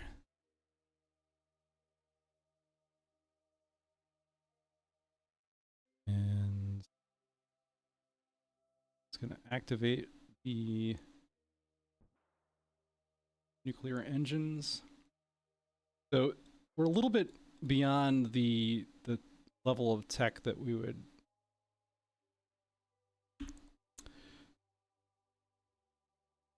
currently have in reality. So I'm using a pair of nuclear engines on this vehicle. Our ship is still intact. Yes. Well, when we were time warping earlier, that was not a guarantee. We don't use a nuclear powered propulsion system. Not currently. There's designs out there. The one that is in game, in the base game, is based off of a real world NERV nuclear engine that was, I think, developed in the 1960s under, I want to say it was called Project Constellation, but don't quote me on that. Maybe Project Orion. Yeah, I'm often perusing space Wikipedia, but I don't remember ever all the details. Anyway, yes, nuclear propulsion not currently an active technology. RTGs exist, yes. RTGs, radiothermal. I didn't get that wrong. They're generators that use the heat of decaying radioactive material to generate electricity, and they've been on space vehicles since the 1970s. We're going to add a maneuver here. We're looking for 150 degrees from the prograde vector of the planet. There. Let's pull out our velocity vector. Zoom out here.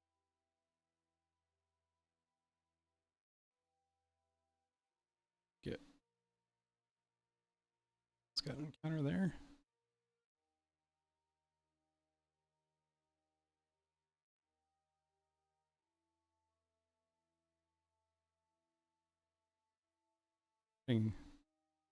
Something weird.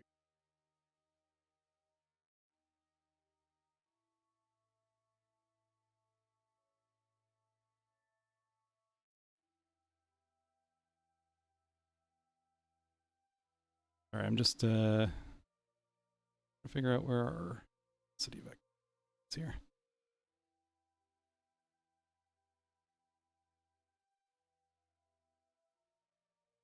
All right, so we'll do that burn. It's going to be about 1 kilometer per second. Delta V. When at the maneuver node, this thing turns like a dump truck.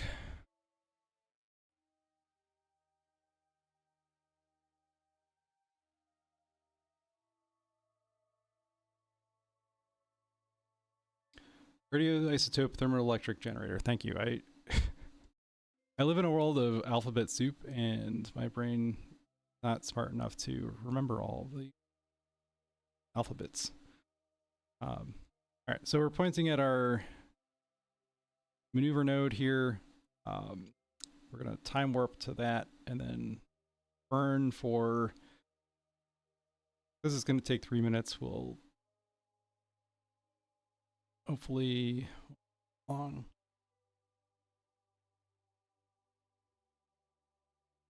Caveman Tim approve of brain soup.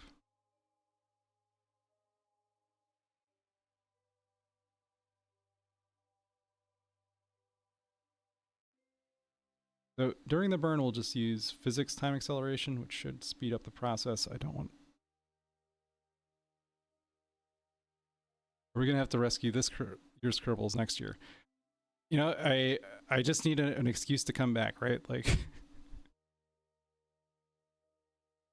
it's the hook every year. Just we strand more and more Kerbals on Duna.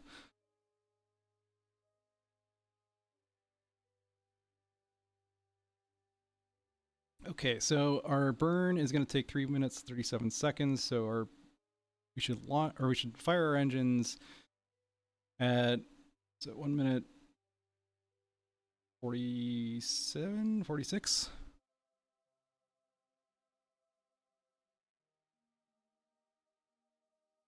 This is really Dragon Ball Z. Yeah, before the stream, Over and I were talking about previously on Dragon Ball Z. Okay, so 1 minute 47 we'll fire the engines. It's going to take a second for them to spin up.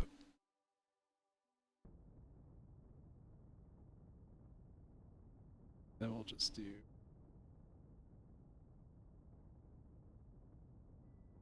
physics acceleration to speed up the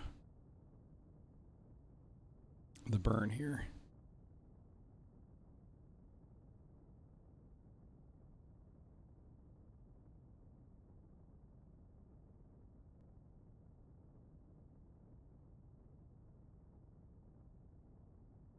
Surviving Mars mod to integrate the Kerbals on Duna. That was actually so one of the more ambitious goals of Kerbal Space Program 2 is a whole colony building system that never got off the drawing board as far as I'm aware. But you know, you were supposed to be able to build colonies out in interstellar space, and there's like a you'd be able to travel to a different solar system, and really interesting stuff. They had some real high pie in the sky dreams, but unfortunately never made it. There is mods for KSP1 that lets you do something very similar.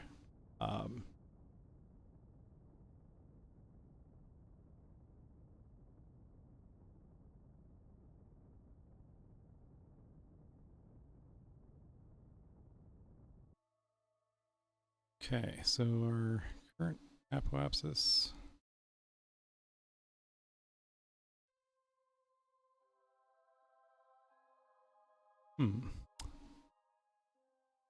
Sure, we're not going to crash into the ground here. All right, perfect.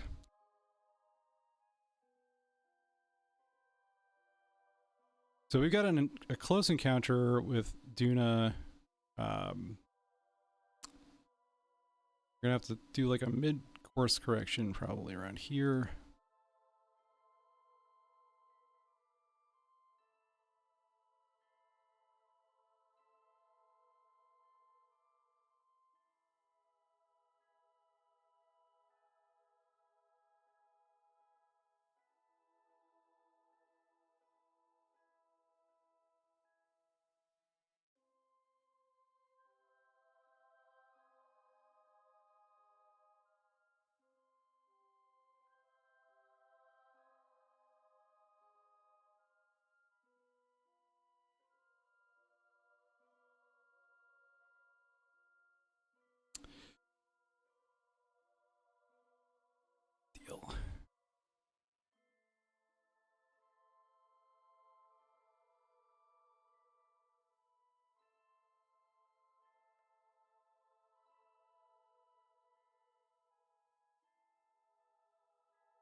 Thought Spore would have been that game. Oh god, Spore. I talk about biggest gaming disappointment of my life.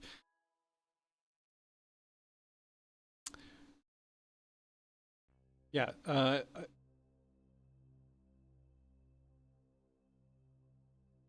think that was that came out in 2007. That was the first and only game that I should say the first and only the first game that I ever pre-ordered was Spore, and I should have learned my lesson. 2008. Thank you. I knew it was sometime when I was in college, but I wasn't 100% sure. Yeah, that was a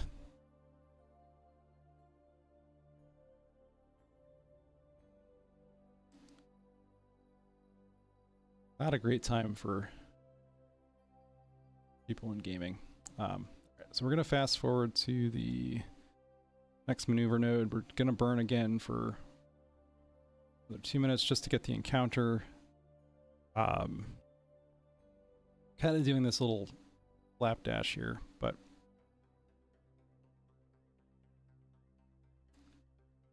what it's gonna take.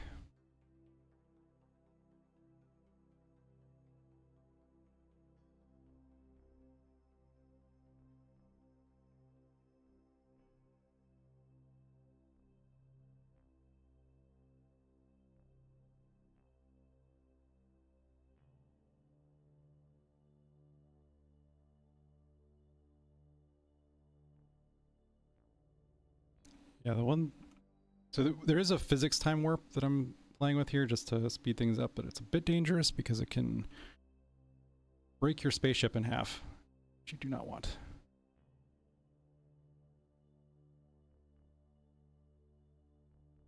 So we're time warping to the next phase of our mission here.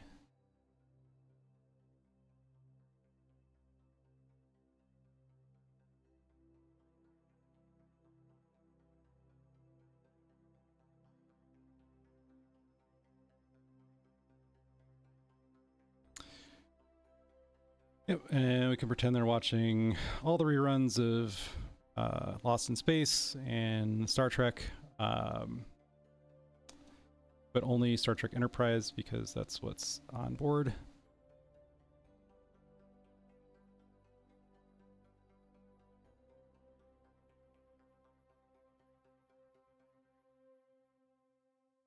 No. It's been a long road. Getting from there to here.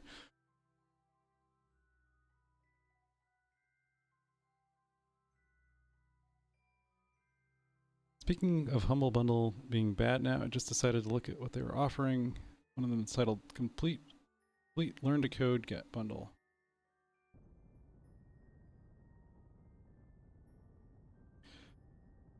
A good portion of it is making prompts for LLMs. God,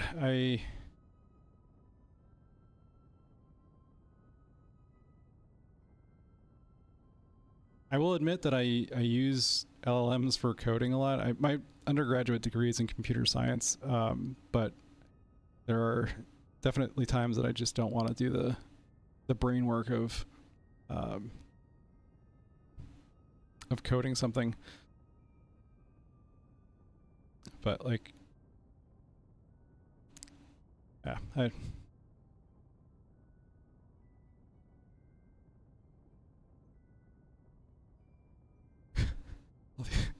all the enterprise I can handle, I'll just look out the window. Yeah.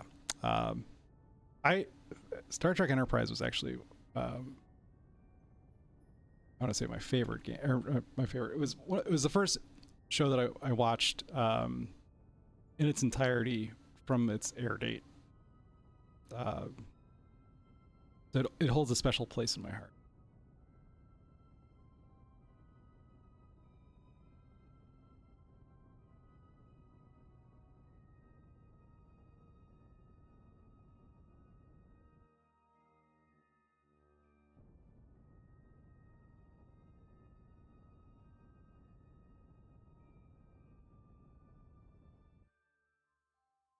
Mm-hmm.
lower decks quite a bit as well. Yeah, lower decks is fantastic.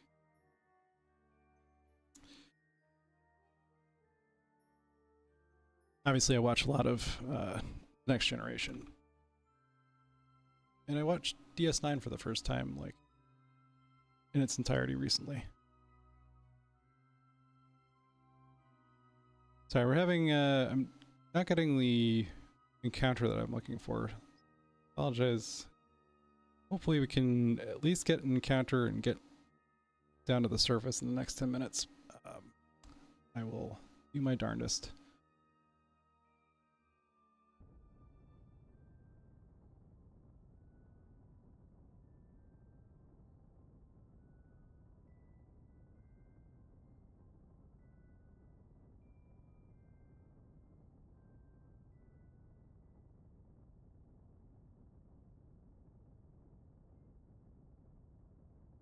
If we can successfully land this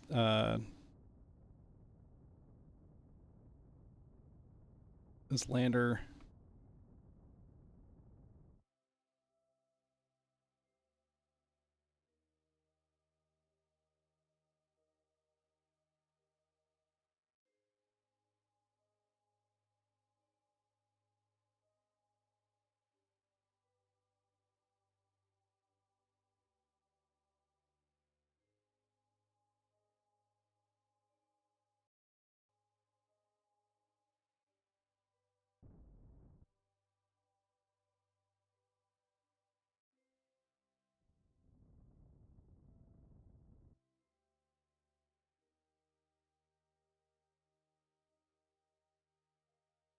we're very close.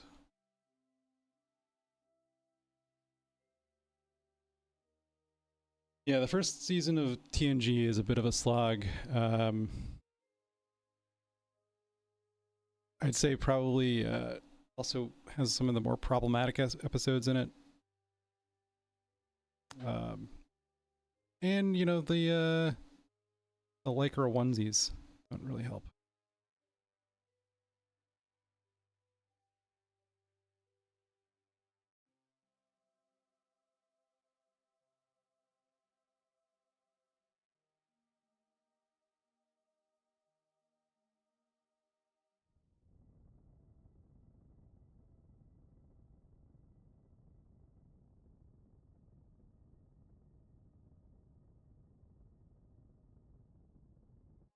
Okay, we got a Dune encounter. That's what we want to see.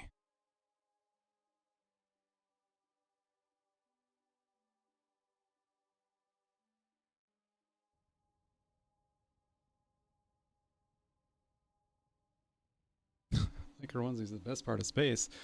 I don't know about that.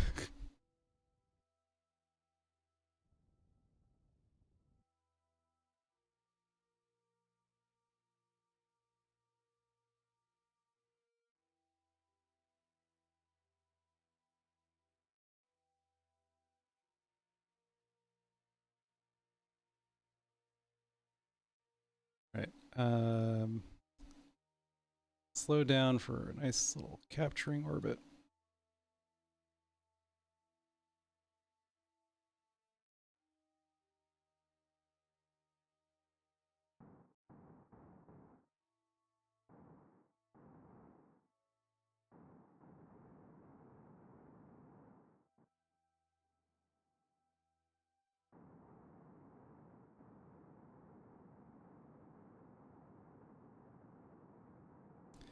So I'm just using my RCS thrusters to get our orbit into like a more, what's the right word?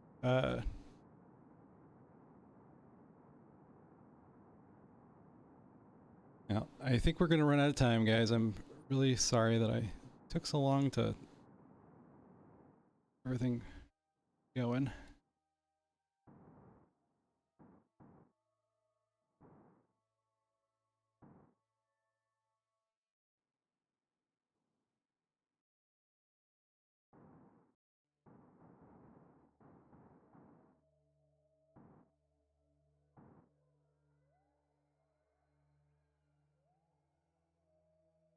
We're having the smartest member of the Sol10Gaming crew on the Defeating Game stream again. Everyone should donate to this great cause. I agree. I have to make my donation right after this. But yeah, we're so close. At least we didn't crash. That's a good thing. I will have to figure out a way to make this interesting for next year.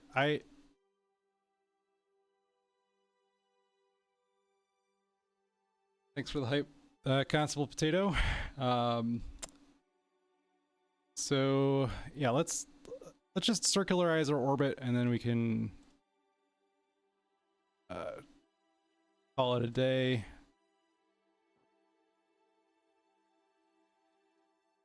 Circularize route.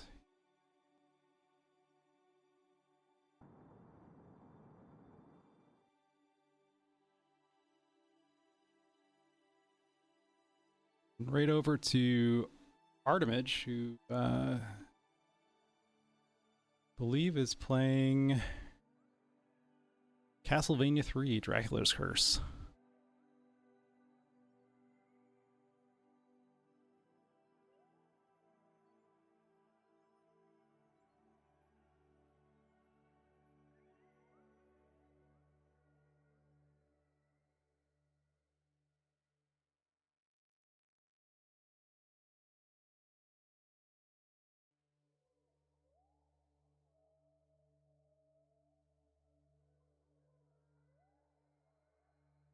All right. Well, thank you guys for tuning in. I really appreciate all the support. Sure you head over to defeatinggames.com/donate to contribute to the Video Game History Foundation. Worthy cause.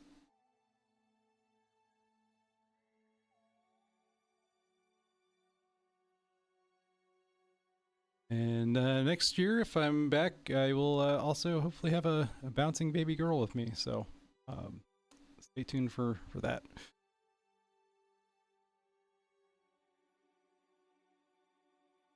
Forgot how Twitch works. Science wins again.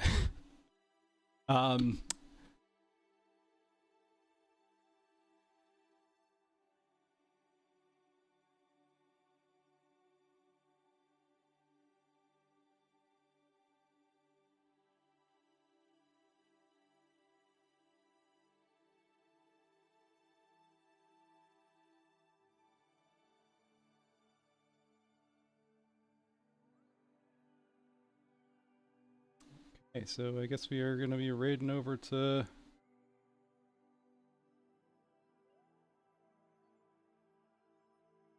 Artemage.